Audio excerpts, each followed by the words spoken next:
I'm your host, Rob Carbone. This is BD4. Barrett, some shake and bake, catch a three. Tantalizing the crowd as Barrett. Oh, hang on to the roof. Goodbye. Anthony for three. That one goes down. Gotta put four fingers up when Torres comes to the plate. The wall. It has been an eventful weekend. It was. Well, no, it's still actually the weekend. As you are listening, it's Sunday, but as I'm recording, it's late Saturday. Actually, it's 2 a.m. technically on a Sunday, because I just got back from my buddy's house watching. I mean, that was an amazing event.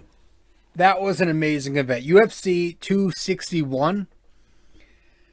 Really fun. It was a good weekend. It's been a good weekend so far for my sports teams. The Knicks keep kicking ass. The Yankees have maybe gotten their heads out of their ass. And but this I want to open up with this MMA shit. I mean, like we joke about on the show how the Knicks are playing so well that they're making me want to not talk about the Yankees. Dude, that 261, that pay-per-view, that's all I want to talk about tonight. Like, that's all I want to touch on right now. That was amazing. That was exciting. That was thrilling. A packed freaking crowd. In the middle of COVID, past midnight, you had a packed crowd there in Jacksonville to watch UFC 261. I mean, if that does not tell you how big this sport is and has become, I don't know what to tell you. I mean, it's better than everything, dude. It's so exciting. I get into it more than I do any other sport I watch. I don't even consider this a sport. It's real shit. But it's so much better than so many things. There's no money grabs in UFC. Right? You don't get YouTubers fighting retired NBA players and other journeymen from other sports. No. I mean, this is so much fucking fun. Especially with the fans, dude. This was my first ever MMA watch with fans in the seats. First time ever watching a UFC fight with fans in the seats. Live. Because remember, I hopped on last summer. And actually, as a matter of fact, I hopped on during the first Usman-Jorge fight. That was the very first UFC fight that I started watching to where it became a religious thing for me.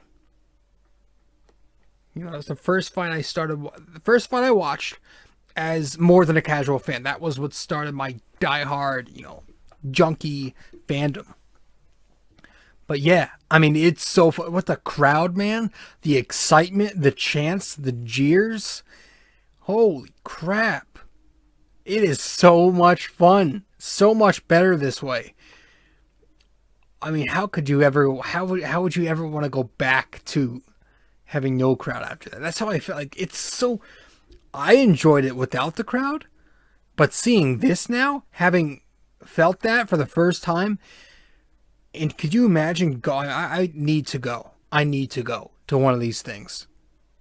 Absolutely need to go to one of these. It's fucking nuts. Just watching it on TV, it just seems so amazing.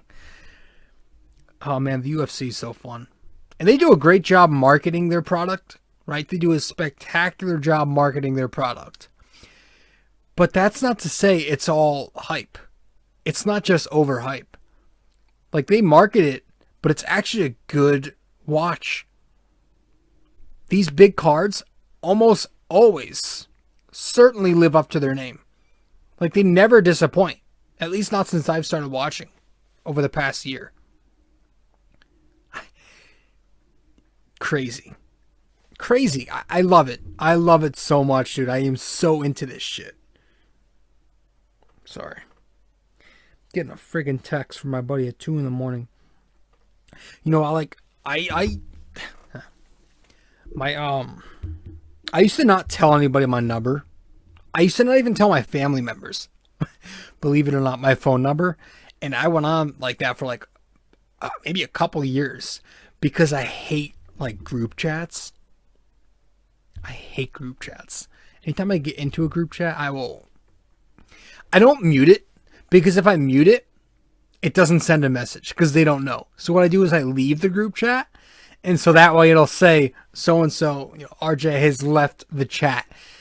And I do it every time, so they get the notice of oh, maybe we shouldn't invite him into the group chat anymore. I just don't like my phone constantly buzzing. I don't. So that's how petty I am. I make sure they know that I don't like it by passive aggressively continuing to leave every group chat that I'm in. Yeah, but I'm in this fucking group chat right now, and it's still going on. They're talking about the MMA fights.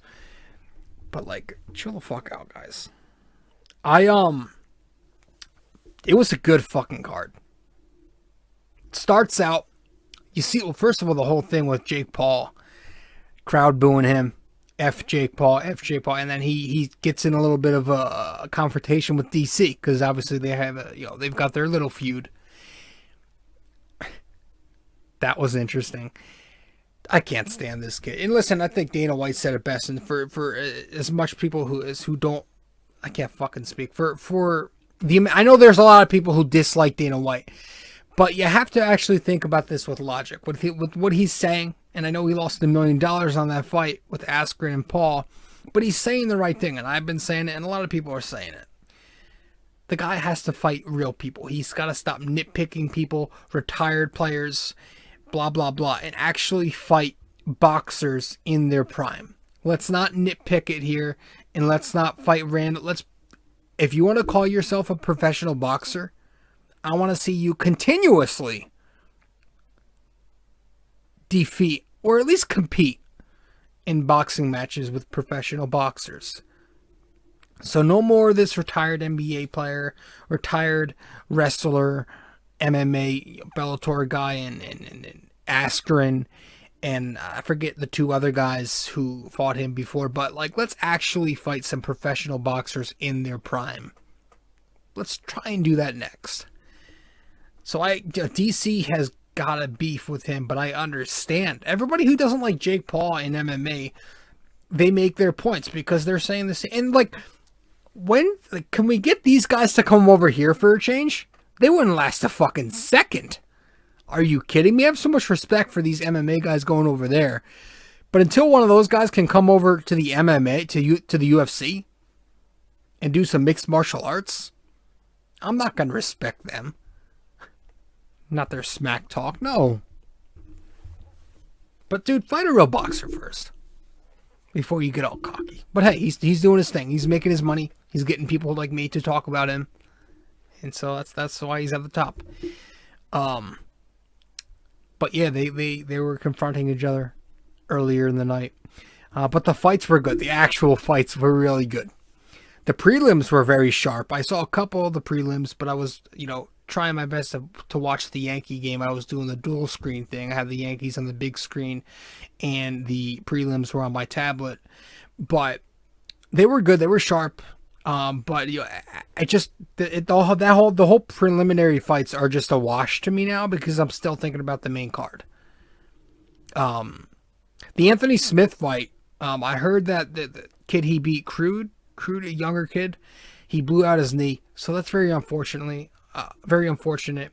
But as I was watching that fight, it ended in the first round. But early in the first round, it crashed on me, so I actually didn't get to see the end result there. But that was unfortunate. Also unfortunate, man. Oof. Hill versus Chris Weidman. And this is the same dude who fought Anderson Silva. And, obviously what happened to Silva with his drastic injury. It's like it came, I don't want to say full circle because that sounds disrespectful, but it's fucking weird because Weidman, the same dude who fought Silva when Silva had the horrific leg injury, he now gets a horrific leg injury, very similar. The first kick he threw, you could see the bone. Oh, God, it was gruesome, dude. And they showed it. Snapped. Just snapped. He immediately went to the hospital. I think Olivier said he's scheduled for surgery Monday morning. Or maybe Sunday morning. But yeah. Again, as you're listening to this episode, it is a Sunday morning. As I'm recording, it's technically Sunday morning, early morning, 2 in the morning, because I got home late from my buddies and I had to take all these notes for the podcast tonight. But, yeah, that was unfortunate. But then we get to the 3 title fights. The 3 title fights, and oh, man, were they good. You had 3 knockouts. How could you not say there were 3 knockouts? For the 3 biggest fights of the night. You had Valentina versus Jessica Andrade. Give Valentina Shevchenko Amanda Nunes again. I don't care. I know she lost twice to her, but and I know she'd have to go up a weight class. But I mean, it's a moneymaker. Who else is she gonna fight? She's a monster. She's pissed off. She's motivated. She's ready to take on anybody. You could see it heading into this fight. She was ready for it. But they asked Dana in the presser, and he basically said he wasn't thinking about it, and he would only do it if they came to him. But we'll see. We'll see. Keep an eye on that. Valentina's a beast, but she had a good victory tonight. Again, she had a game plan. Attack, and go right to the ground. And she took her to the ground right away. She had 5 takedowns in that first round. She almost got Jessica to tap on the 4th takedown, but she somehow managed to escape it. But then the second round comes, and she gets her with the crucifix elbows for the TKO, right? She gets Andrade into a clinch. Then she dumped her to the canvas and landed a bunch of elbows. And as soon as she started throwing those elbows, the fight was called. That was it. So just a vicious fighter is Valentina. But yeah, could you imagine giving her Amanda for a 3rd one? So those are her only 2 losses, I believe, against Nunes. But man, she's a monster. She's becoming one of my favorites. You know who is my favorite right now? And I think I could say right along with Holly. With Holm, fucking Rose Namajunas. She took the strawweight tonight, and a lot of people did not expect her to take it from Weili, but she took it. I was so proud of her, man. It was awesome, an excellent, awesome, emotional moment. Joe Rogan was crying. She was very emotional, and I could feel it. Just an awesome moment with that crowd. She's a very humble human being. But, yeah, it was so good to see her take that, man. She's now 5-1 in her last 6 fights. Gave Weili her first ever UFC loss, her 2nd ever MMA loss. But she took the title, and it was just such a feel-good victory. She's easy to root for, man. She's easy to root for. I don't see how anybody could dislike her. She's so cool. And she took it. The first round, she was it the first? Yeah, it was the first round knockout. She was hovering outside the octagon a bit, where they got a couple kicks in, but Rose went straight to the head with that high left kick. And I don't think she was expecting it, Weili, and she fell right on the canvas and jumped on her and then threw a bunch of punches, and they called the fight from there. She's a monster, dude. Yeah. I think that was her 10th victory in MMA. I'm pretty sure. Maybe 11th, but I think that was her 10th. Yeah. My betting was all fucked up tonight. I had some good hits, but the losses ruined everything because it was all parlayed. I gotta stop doing parlays. Parlays ruin everything. If I stop doing parlays on everything, if I stop doing parlays and just fucking won straight bets or maybe round robin shit, I think I'd be a lot better off. But they get so enticing because they give you such a better payout. But I wanted Rose to win. She won. I had Valentina winning. She won.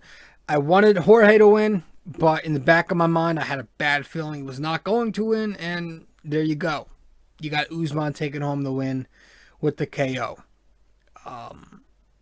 Jorge got some leg kicks in early. He, got him with a few jabs.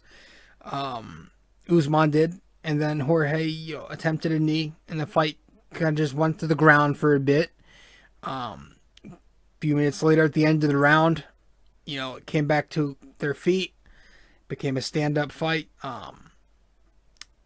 Jorge landed a few shots. He landed a nice punch, a nice knee. And the round was over. And look, you could have made a case that it was 10-9 Jorge after that first round. But the second round comes and you get Usman just defending the welterweight title with a vicious overhand right for the knockout. And, put him to sleep. He was snoozing for a couple seconds there. Eyes were shut. Didn't look like he knew where he was. And unfortunately, Jorge took the loss and, gets him to the ground. Does Usman, and he lands a couple of hammer fists, and Dean calls the fight. So, for two guys who have, said out loud they don't like each other as fighters and as human beings, they sure showed a lot of respect for each other after the fight, and I like to see that. I thought that was a nice moment there where Jorge went over and pretty much gave him his respect. He said, listen, you beat me twice. I had a full camp this time and I still couldn't do it. So, they both showed respect for each other, which I like to see. And that was that. And it's unfortunate for Jorge, man. I wanted him to win this. He's now 4-5 in his last 9 fights. He's 12-7 overall in the UFC. He took his 15th loss in MMA. 15th loss. So it sucks that he's kind of tapering off a bit. I was talking to my buddy, do you think he retires now? I don't think so, just because he's a money guy. He's kind of a sellout, but I'm a fan of him, but he's gonna, find some money fights. But what they are talking about is Colby Covington now fighting Kamaru Usman. And that's probably going to happen. It seems like, Dana White pretty much confirmed it, so I would expect that to happen in the fall, maybe. But yeah, they're going to fight again. First time around, obviously, Usman broke Kobe's face. But he made it tough. And they were saying on the pay-per-view tonight, Rogan was saying how, Kobe's his toughest opponent yet. He was, and so that's going to be a fun fight to watch. Kobe's a fun fighter, man. He's fun to watch. He's exciting. He's easy to love, easy to hate, all depending on where you stand with some of his views. But I like him. I like the guy a lot. I love his energy. I love the attention he brings, and he's a damn good fighter. He deserves a title shot to me. So it was a great night for 261, man. Just so many exciting moments. Again, just having the fans back, to me, was the biggest thing. Being able to watch a fucking UFC event with fans. Packed crowd. It wasn't, 20% capacity. It was a packed crowd, man. People were going. And it was loud. It was exciting, thrilling.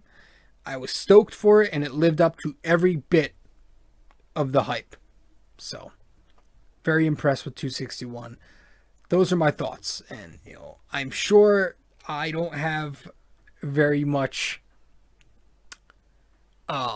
knowledge in this sport, being that I'm, I'm just a year into this whole thing. I'm a new fan, but I'm becoming more glued to it, and I'm learning a little more each time I watch these things every Saturday night. So, bear with me.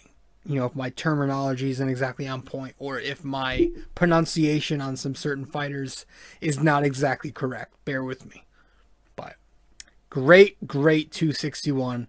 I've even been enjoying these I've even been enjoying these fight nights, to be honest with you. I know some of them aren't the greatest names, but to me, again, somebody who's not really used to everybody yet, it's not much of a difference because you're just watching a bunch of fighters when you're fairly new. But I am getting to know a lot more. I have my favorites. I have people that I like to see lose. But I'm still learning. I am still learning this, and I love it. I love it.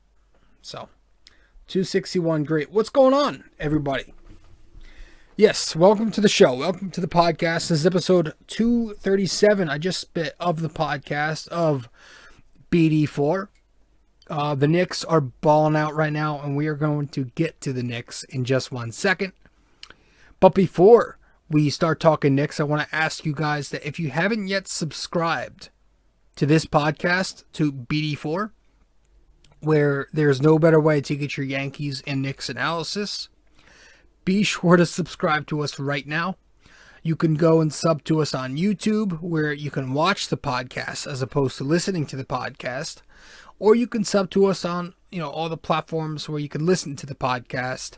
Apple Podcasts, also called iTunes, Spotify, Anchor, where we are sponsored, SoundCloud, Google Podcasts. You can go on Google Podcasts to listen to us. You can listen to us on Radio Public. Why did I repeat that? You can listen to us on plenty of other podcast feeds. You can also follow me on social media. And if you want to follow along with my blog and subscribe to that, where we recap every single Yankees game and every single Knicks game, be sure to do that too. But again, be sure to also subscribe to this podcast if you haven't yet. Download it. Give us a 5-star rating if you want on iTunes. We do episodes on the Yankees after every series, and we do episodes on the Knicks after every 2 games.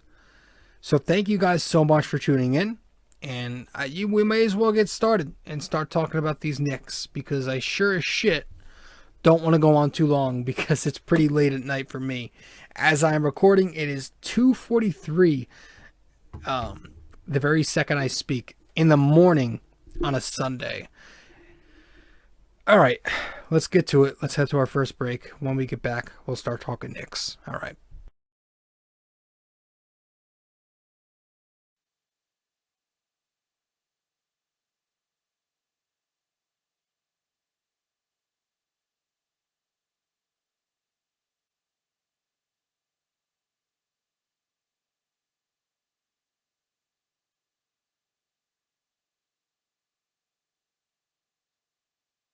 Hey fellas, so really quick before we get back into the show, I do want to remind you that if you haven't yet subscribed to this podcast, or subscribed to my blog, or followed me on social media even, you can do all that by going to my link tree.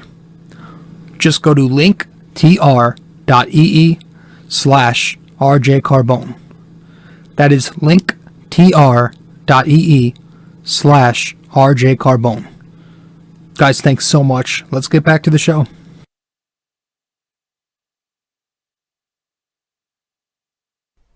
They took on the Hawks a couple nights ago on the second of a back-to-back.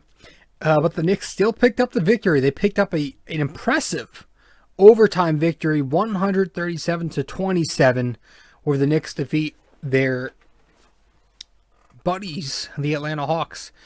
Fuck the Hawks. They gave us the 4th seed, so thank you so much for that. Sole possession now. Randle dropping another 40 spot. Ho-hum, his 3rd of the season. 6 for 8 3-point shooting. 11 rebounds, 6 assists. Derrick Rose in prime form. Manuel Quickley at his best. They each scored 20 points apiece. They combined to shoot 65% from the field together. They shoot 71% on their threes together, where Quickley hit 4 of the 5 threes they combined to hit. The Knicks shoot 19 threes overall on 35 attempts.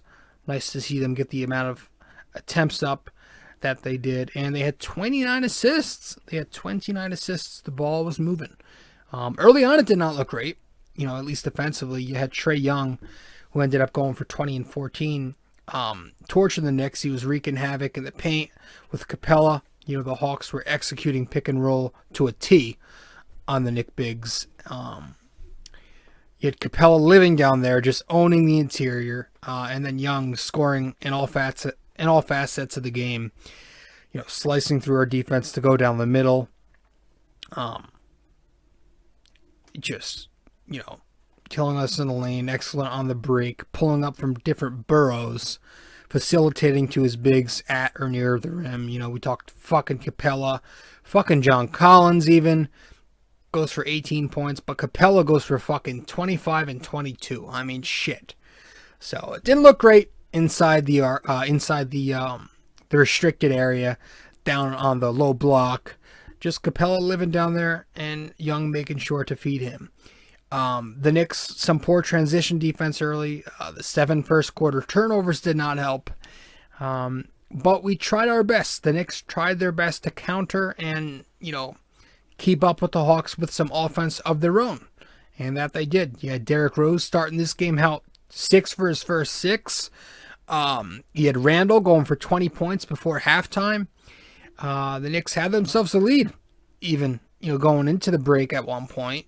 But 3-minute mark hit, that 3-minute mark hit in the second, and you had Kevin Huerter scoring bucket after bucket, just torching RJ Barrett with a series of jumpers, and he ends up scoring 7 straight to cap off the half, and 16 of his 17 came in the first half. But the Knicks go into the half down 69-67. Then the third quarter comes, doesn't look promising yet. The Knicks still still a step slow. You had Trae Young a couple minutes into the third period, kind of caught the Knicks sleeping on that inbound pass where he tosses that lead pass to Capella from 3/4 court. So that wasn't fun. Then you have Taj Gibson and Nerlens Noel. They both go down. They leave the game. RJ Barrett out here is still struggling. He's 1 for his first 11. Atlanta killing us in the paint. Capella, again, just making a living down in the interior. And the Hawks at one point take an 11-point lead with 1 minute and 47 seconds left in the third.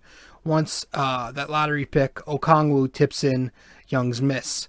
So they have an 11-point lead with 1 minute and change left in the third quarter. Fortunately, the Knicks get a bit of luck. Unfortunately, rather, for Trae Young's health reasons, he gets hurt. The final minute of the third quarter, he lands badly on Norvel Pell's foot. So I didn't mean to sound like that. When I mean, fortunately, they took advantage of his absence, the Knicks, They end up getting some momentum and using that and exploiting whatever the Hawks were missing when Young was on the floor. They end up going into the fourth, the Knicks down by only 7 points. So. And the Hawks fans were using that as an excuse as to why they lost. Listen, what do you want to say? What do you want me to do? Say, oh, you're right, so let's act like the Knicks lost? No, the Knicks won, so I'm going to act like the Knicks won. Deal with it. We had some people out, too. We had Mitchell Robinson out. He's out for the year. We have Alec Burks out right now, who's been a crucial part to our playmaking and our shooting. So I'm not going with the injury excuse. I know Trae Young is Trae Young, but what do you want us to do? I hate when people use the injury as oh, we would have beat you if blah, blah, blah. So what do you want me to do? What do you want me to do? You're arguing. You're mad at me. Do you want me to say, oh, all right, sure, you're right. Let's just act like the Knicks lost then. No, they won the game. I'm going to be proud they won the game. But yeah, the Knicks use that to their advantage, and they end up going into the fourth down just 7. Noel returns. IQ comes in. He hits back-to-back triples to spark a 15-0 Knicks run. Randle hitting some buckets during that span. Rose dropping in a few buckets.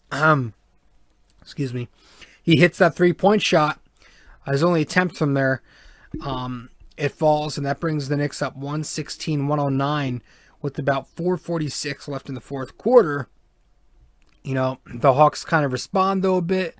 You've got Collins and Bogdanovich tying the game with a couple of makes. But then Julius counters with 2 big shots of his own. He gets that fallback baby jumper on the right baseline to put the Knicks up 2 points. A bit later, another dagger puts one in. He bodies Collins with a strong left-handed take, just bullies him, and that puts the Knicks up 3 with a little bit of time left. But then you get, Nate McMillan calling the timeout. And then right out of the ATO, again, the Hawks executing out of the ATO, and the Knicks, of course, do not execute out of the ATO. I do not know what it is, but we never come through in these scenarios. You got Reggie losing Bogdanovich on Capella's down screen. Noel late with the help. Late on the closeout. Bang. Tie game. And to counter, Tibbs out of the ATO again designs the worst kept secret in basketball right now, which is drawing up an isolation set for Julius. He misses the shot. Into overtime we go. I don't know what it is, man, but these late game ATO situations never go our way. We always seem befuddled. We never seem to have a plan out of them, and that's kind of surprising to me. I know Tom Thibodeau's not really an X's and O's guy, but to have them not really prepared, in these ATO situations is like, whoa. That's bothered me a bit. He's not exactly Mike Miller in those scenarios. Miller was known for that. But no, it's whatever. The Knicks end up winning in OT. The Knicks offense and their defense, outstanding in the extra period. They just erupt for a 15-5 advantage in the period. The Knicks scored the first 10 points of the period. The Knicks did. You had IQ hitting the floater. Then he dimes one to Randle for a 3-pointer. Randle later finds Reggie for 3. You had Patterson collapsing to help on the drive. Randle then kicks it to Reggie in the left corner. And then Noel later on capped off the run from the short corner, getting a beautiful inside dart pass from Julius. Then the Hawks kind of get they hit a pair of buckets, but that was all they had. And the Knicks put the game away. RJ drives right with the leaner. And then you had Reggie finding IQ on the move there for an elbow 3. IQ hits it, does the little skip there at the end, and the Knicks pull away for the victory. So, a good victory there against the Hawks. First and foremost, you got to credit the bench. The bench unit was fabulous. They shot 70%. Derrick Rose, amazing once again as the second option in this one, to be honest with you. RJ was off early. Rose stepped up big as that floor general in the second quarter. And I say again, man, his aptness at putting the ball on the floor and playmaking is of the essence. I mean, without his creation abilities, to be able to get to the lane and either kick it out or finish, the Knicks are stuck with someone like Peyton and his unpretentious game. So to have Rose out there who's dynamic and so crafty as a vet, he may not have that explosiveness like he did when he was younger before all the injuries, but he's very crafty and he's very smart, much smarter than he was then. He's very smart. So, when he checked in back in that third quarter, it was such a sigh of relief, man, just to get Peyton off that floor and to have somebody come in who's an offensive threat. That just boosted my confidence. So he ends up going for 20 points, 8 for 12, 1 for 1 from 3, 4 rebounds and 3 assists versus 2 turnovers. So a good solid game from Rose once again. He also had that beautiful lead pass to Obi in the open court. Obi ended up having a good rebounding game. He had 6 in a dozen minutes. And also showed some capability as a rim protector on a couple of possessions. So that was nice. Liked what I saw there. Great job from Rose. Noel and Taj, you go to the bigs. They were great again. Obviously, Taj Gibson left the game for good after taking a hit to the eye. And you see him, if you saw him in the beginning of the game against, the most recent game here against the, who the fuck did we just beat? The Raptors. He looked ugly. Like, that eye was fucking red. And it was like half shut. It was awesome looking. Pretty neat. But he leaves the game early in the Hawks game. During the beginning of that third quarter. But still gave him a productive, 4 points, 3 boards, 1 steal across 9 minutes. So doing a nice job setting screens and, kind of setting the tone in the paint as well. Noel, Noel had some issues kind of, defending Atlanta's pick and roll, but their pick and roll game is strong. They attacked him with it, and it was hard, but he still finished with a solid 9-12-3 along with 3 blocks. So, and he led all starters with a plus 11. He still played fairly well. He also flashed that baby jumper that he's kind of starting to show a little bit more recently. It's good to see that, because you don't have a lot. The Knicks have a lot of rim runners. They've got obviously Mitch. They've got Noel, who I consider a rim runner, and Pell. But to have Noel expand his game a little bit outside that, paint, that restricted area, it's good. It makes him a little more dynamic. So, we talk about how we like to see Taj, how Taj isn't exactly limited to basic rim running, how he could put it on the floor a little bit. So it's good to see Noel, little baby jumper, a little 3-4 footer. But back to the guard play. How do you not mention IQ in this game? I mean, he was so fun. Just more momentum shifting buckets. He broke that tie late in the game, sparked the run. That's what he does. He just comes in and he provides big baskets that change the tone of the game. Some floaters, some more deep threes, the movement shooting, in motion, doing his thing, doing his fucking thing. I really liked his shooting. The playmaking is what really stood out to me.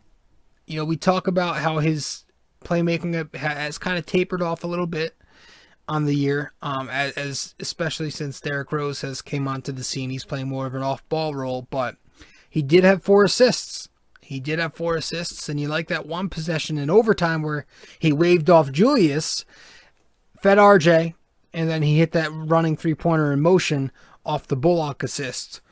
That was cool. So he's starting to show, some of that lead guard playmaking leadership a little bit more lately, like we saw earlier in the season. So that's good. Combine that with his shooting, and that's going to depict his future as an NBA player. Is he going to be a really good 6th man, or can he be a starting guard caliber if he develops some kind of playmaking game? But I really like the way IQ played. Going for 20 points on efficient shooting, 4 for 7 from deep, 4 assists. And he only had 1 turnover. Reggie Bullock, 18 points, 6 for 11. Another brilliant night from him. Randle and Barrett, again, big performances. They continue to show their development, just going nowhere but up.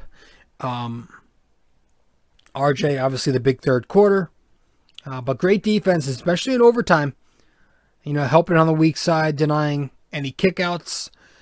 I thought he did a very good job both ways tonight, RJ Barrett. And Randle, his third 40-point game of the year. What can you say? Another 40-minute effort, like his 6 gajillionth 40-minute effort of the season. But hey, he keeps producing, so I have no issue with it.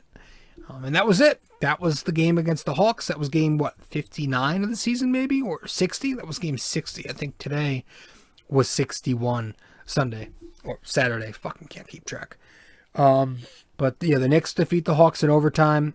A 10-point victory. Good to see. Let's head to break. When we get back, we'll talk about the Knicks Raptors game from Saturday.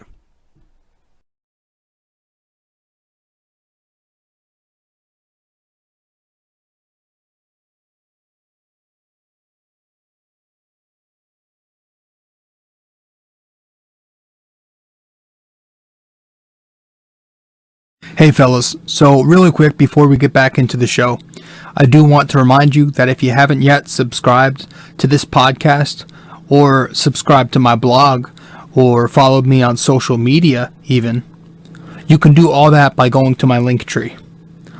Just go to linktr.ee/RJCarbone. That is linktr.ee/RJCarbone. Guys, thanks so much. Let's get back to the show. 9 in a row for the Knicks after this one. Excuse me. 9 in a row. They beat the Raptors 120-103. Ended up being a blowout. 9 in a row. Longest since 2013. 8 years. Next man up mentality.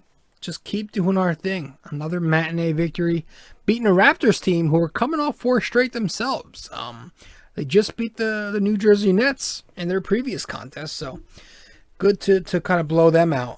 It almost got a little too close for comfort there at the end, but we eventually prevailed due to our defense there. But yeah, we had control throughout this one. Julius Randle, another 30-piece. 6 in the last 7 games now with 30. 31 points, 10 rebounds, 5 out of 7 from 3. He's a 3-point fucking sniper. His jump shot overall, his shooting has just been incredible. RJ Barrett, 25 points, 8 for 16, 3 more triples, 12 rebounds, 4 dimes, and a plus 23, the best amongst the starting 5. Derrick Rose, 19 more points for D Rose, 7 more assists. He's 7 out of 10 from the floor. He's 5 out of 6 at the line, 4 rebounds, 2 swipes. Another great defensive game on the ball, in the lane. Another night where Rose shows up, and another night where Elfrid Payton ends up sitting out in the closing minutes because we have Rose and IQ doing their thing, and Elfrid Payton limited to 15 minutes. IQ, not a lot of scoring, but he was at least efficient, going 2 for 4 from the 3-point line. So he seems to have broken out of that slump, and he's no longer hitting that rookie wall, hopefully. The Knicks as a unit go 16 for 31 on their triples. That's 52%. They're 56% on their field goals. A lot of ball movement, a lot of player movement. The fluidity in the offense was pretty damn good, must say. First quarter, we come out, and Julius, like he always is in the first, comes out scorching hot. Gets his first three-pointers to fall. He's in double figures by the end of it. Toronto had to start throwing extra defenders on him. They trapped him on every touch, but that did not matter because Julius would just, swing. He would swing it around. He would spin off of him, or he'd just shoot over a defender. But yeah, once Elfrid Payton sat, the bench unit came in at the end of that first. Taj had that sick move when he puts the ball on the floor. He gets that crossover spin, that hesitation finish, and, some excellent handles, some really good footwork. And then you have Rickley checking in quickly in Rose. And the Knicks started gaining some separation, right? The second Payton comes out, shocker, the Knicks started fucking playing better. It's like magic. Rose throwing in the floaters. IQ hits that 3 at the top of the second quarter.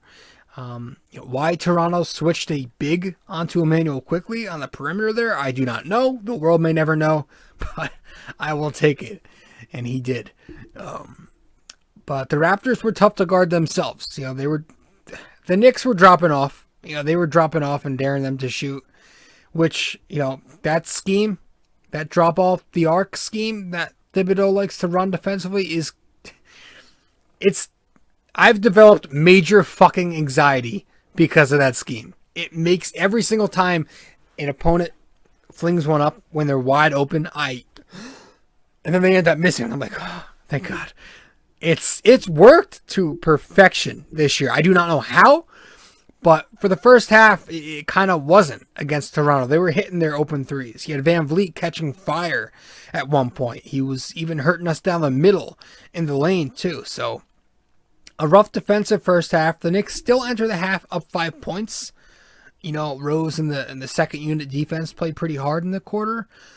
They were up 64-59, but it was still a very nerve-wracking game.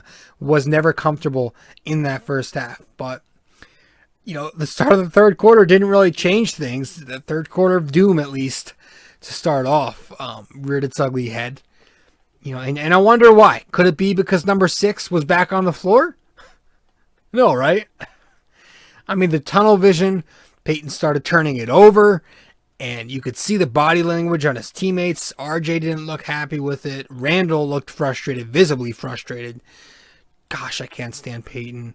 The Raptors end up taking a lead. But a few minutes later, middle to the end of the third, EP checks out for good. Rose comes in, throws in some more teardroppers, and the Knicks magically find themselves again. It's like magic, guys. It's fucking clockwork. Fourth quarter comes. RJ Barrett comes alive. He drops 12 of his 25 points. Obi starts cooking. He has 9 points in the game, 3 for 3 from downtown, or maybe 3 for 4. But he starts cooking.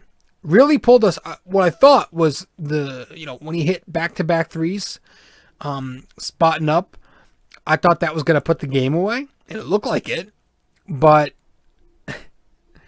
the Raptors did not go down easy. They pulled within 7 points when on Wobie, Van Vliet, Siakam each hit 3 3-pointers in a row with about 3 to 5 minutes left.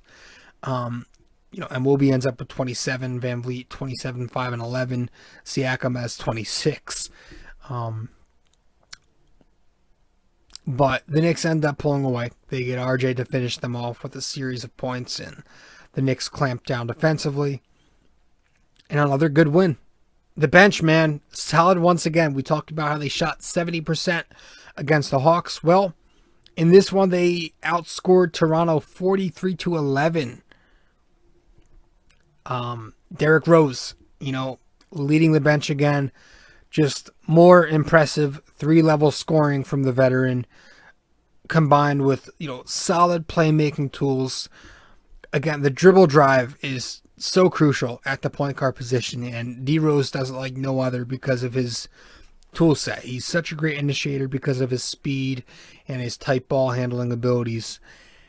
He just creates so much offense from it. Him being able to drive like he does and being that driver, that slasher, it creates so many 3-point looks for the Knicks because you get these defenses to collapse into the middle, and they're all funneling in the middle. When you see, when Rose drives, they're collapsing, and that leaves them, the defense susceptible to open shooters. And he's kicking it out to Reggie Bullock. He's kicking it out to RJ in the corner, to Randle. Every fucking time this guy drives, defenses have to respect his drive because they know he's still a very quick and acrobatic finisher. And it works every time. He kicks it out, the Knicks hit. He doesn't kick it out, he'll fucking go up for a finish, or he'll pull up for that mid-range shot he likes. He's got a strong mid-range, and the 3-point shot is even falling too right now. So, love the way Rose has played for this team, especially lately now that he's got his conditioning back. Excuse me. But there's a stat I saw. The Knicks are 18-7 when Derrick Rose plays in a game.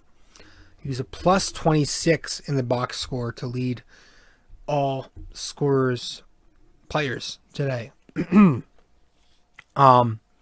and Obi play so well together, man. I love him and Obi in the open court is fantastic. They're both transition players. But also Obi is a spot up, stretch 4 guy. Combine that with, like we said, Rose's drive and kick game. Just fantastic pairing. Want to see them paired up more together. Especially now that Obi's starting to play a little bit better. Give Randle a break. RJ.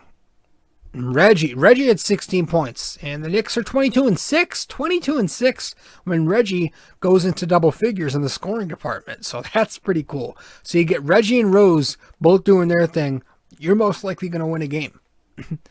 Excuse me. But yeah, it's good to see him step up lately, especially without Alec Burks. Both he, Rose, and the other guards, have been great. The guard play lately has been fantastic. Without Alec Burks, you have RJ Barrett even starting to take it up a notch. He's starting out these games slowly in that first half, right? Not getting a ton of ball time, sporadic touches, missing some shots. But come the third quarter or the fourth quarter, he goes off. He had 20 points in the second half tonight. Or this afternoon, rather. Taking advantage of Obi and, attacking the mismatches, going ISO with him, playing bully ball on him, just completely bitching the mismatch there. And, the offense was kind of being ran through RJ in that second half. They started the game, actually, the Knicks did. Very rarely they do this, but they started the game running the ball in RJ's hands. So, always like to see that when he plays that point forward type of position. It's good to see him play that positionless nature of basketball, and he thrives in that role. I love when they set the high screen and rolls for him, and when they get RJ going downhill, he's obviously a threat. But he's been doing his spot up 3-point shooting thing as well, so he's another guy who's dynamic as a scorer right now. And the Knicks are at their best when RJ's at their best too. So I thought he was good. He was good leading that second unit as the ball handler very well. So good game for RJ. Randle, of course, another outstanding performance. The guy's all NBA. He was the all-star. Looks like he's going for the MIP. But this guy oozing with confidence, playing so well every night. He's got to be an all-NBA guy. At least all-NBA third team. The guy was shaking his fucking head today because he just knew that Toronto had no answer for him. They were throwing everything they had in the kitchen sink at him, but he was still figuring out to go. When they trapped him, again, he'd swing it, spin off of it, or shoot over them. Just amazing. Just amazing. Now, they were... Julius was on the Woj pod earlier this week, and they were talking. He was pretty much it was really cool. Saying how the front office took him out to dinner and how they were discussing with him during the offseason what he wanted to do. What was his plan? What did he think the Knicks' plan should be? How do they get it to all work?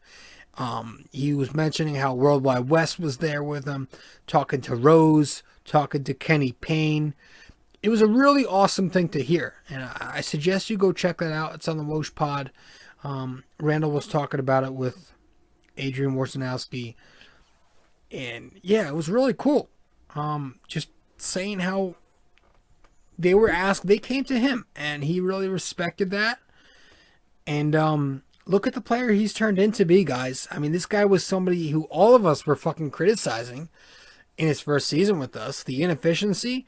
The 20 and 10 didn't come with efficiency. It came with a lot of poor defensive efforts, and it came with a lot of missed shots. 3-point shooting, the shooting, again, the shooting has been drastically better. The decision-making has been much quicker, much smarter. The defense has been so much better. He's an at least average defender now. I'm so impressed with this guy's game. And again, we were talking about it earlier in the year. Eventually, they're going to have to make a decision with the contract. They're going to bring him back next year, probably. They got the option. But after that, sometime during that, do you extend the guy? Do you extend him and throw him in the bag? I mean, I don't hate it. They might have to. This guy's balling out. I understand you can't pay everybody. And we'll get to that talk more during the offseason, with having to pay Mitch soon, and, looking at Lonzo in free agency, and Randall's going to be off the books soon. So you're going to have to figure out a way to maneuver around it. But I'm telling you, he keeps putting up numbers that only Larry Bird has done. It's going to be hard to say no if you're the New York Knicks. So another great game from Randall. One-eyed Taj. 9 points, 5 rebounds in 19 minutes. Kept doing his thing. Nerlens Noel only had 1 point, only had 5 rebounds, but it felt like he was all over. I mean, his fingerprints were all over this game. 2 steals. Those 2 huge back-to-back momentum-changing blocks in the third quarter ended with 4 blocks. We're talking about Randall and all these accolades he should be getting attention for. How about Noel? The Defensive Player of the Year consideration. That's not that far-fetched. He's been so fucking fantastic. In Mitchell Robinson's absence, guys, I thought once Mitch went down that this defense was going to take a huge hit, that the Knicks were not going to be able to defend the rim like this, and they were not going to be able to defend the middle like this with these, dribble happy guards in these pick and rolls, but we're defending that so well with the drop coverage, and we're being able to hold down the rim exceptionally well with Noel and Gibson, two guys who, these last couple years have been misfits and haven't exactly had a home, or a niche on a specific team. But they have been perfect stopgaps for the New York Knicks this season, doing their job exceptionally well. So I'm so happy to have this Knicks team play the way they're playing. I'm sorry that we're kind of rushing tonight. I know I'm talking very fast and slurring my words and rushing over things, but I'm tired, dude. I have had so much to cover in the podcast, so I'm trying my best to get in what I can in limited time. I'm trying to fucking sleep, so let's head to break. When we get back, I think we'll wrap it up. We'll talk about some some final thoughts here, and we'll get to the question of the day. All right, be right back. Let's get to a plug.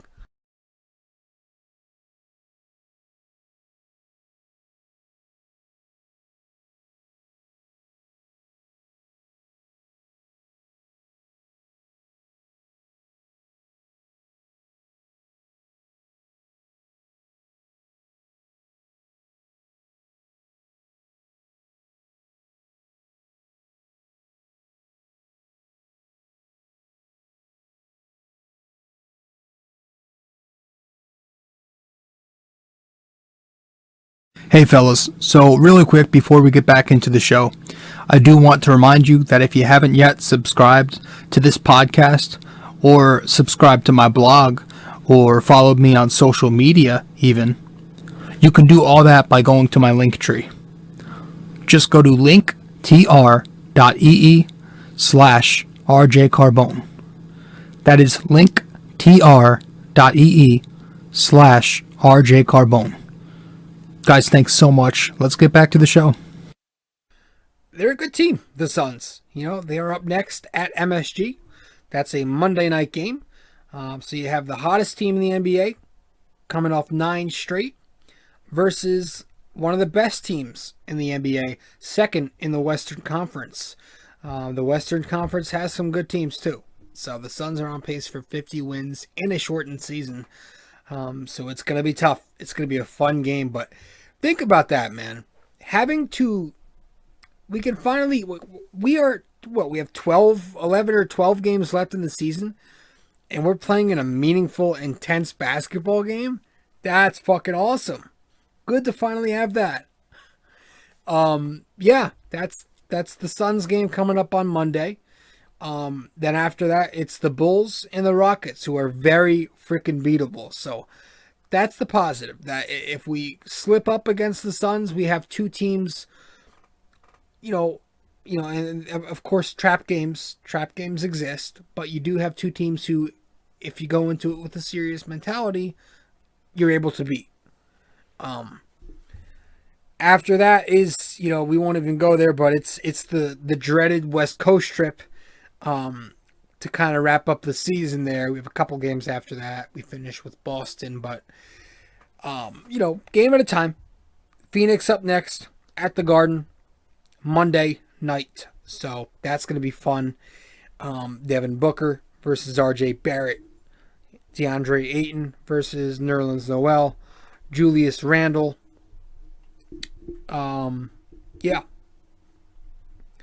Very excited to see. Chris Paul versus Derrick Rose. That's a fun matchup. Alfred Payton better not get a lot of playing time because Chris Paul's gonna cook him. That's it. That's it for this episode, guys. Episode 237 in the books. Let's get to our NYK question of the day to wrap this thing up. So for episode 236, the question I asked you guys: who led the 2012-2013 Knicks in assists per 36 minutes? Who led the 2012-13 Knicks in assists per 36 minutes? The answer to that question was Pablo Prigioni. Yeah, Pablo Prigioni in 2013 led the team in assists per 36 with 6.7. I love that guy. I was a big fan of him. He could shoot, bit of a floor general. He was fun. Italian Argentinian. Tonight's NYK question of the day for episode 237 brought to you by Anchor. True or false? Aside from Frank Ntilikina, RJ Barrett is also fluent in French. Alright. True or false? Aside from Frank Ntilikina, RJ Barrett is also fluent in French. Alright, so message me the answer on Facebook, Instagram, or Twitter. Or you can comment the answer once I publish this podcast on those 3 social media sites. Thanks so much, guys. That's all we've got. Again, I am your host, RJ Carbone. Hope you enjoyed this episode. If you haven't yet subscribed to BD4, be sure to subscribe to the podcast on Apple Podcasts, iTunes, Spotify, SoundCloud, Anchor, Google Podcasts, Radio Public, or you can watch us on YouTube. And if you haven't subscribed to my social media or follow the blog that I write on the Yankees and Knicks after every game, be sure to do all that stuff on my Linktree. Go to my Linktree, linktr.ee/RJ Carbone. Again, I am your host, RJ Carbone. This is episode 237 of BD4. Thank you for coming in. Thank you for listening to the podcast, and I'll see you guys next time out. I'll see you in the next episode, which is tonight, as you are listening, where we're going to talk Yankees. All right, guys. Ciao. This podcast is sponsored by Anchor.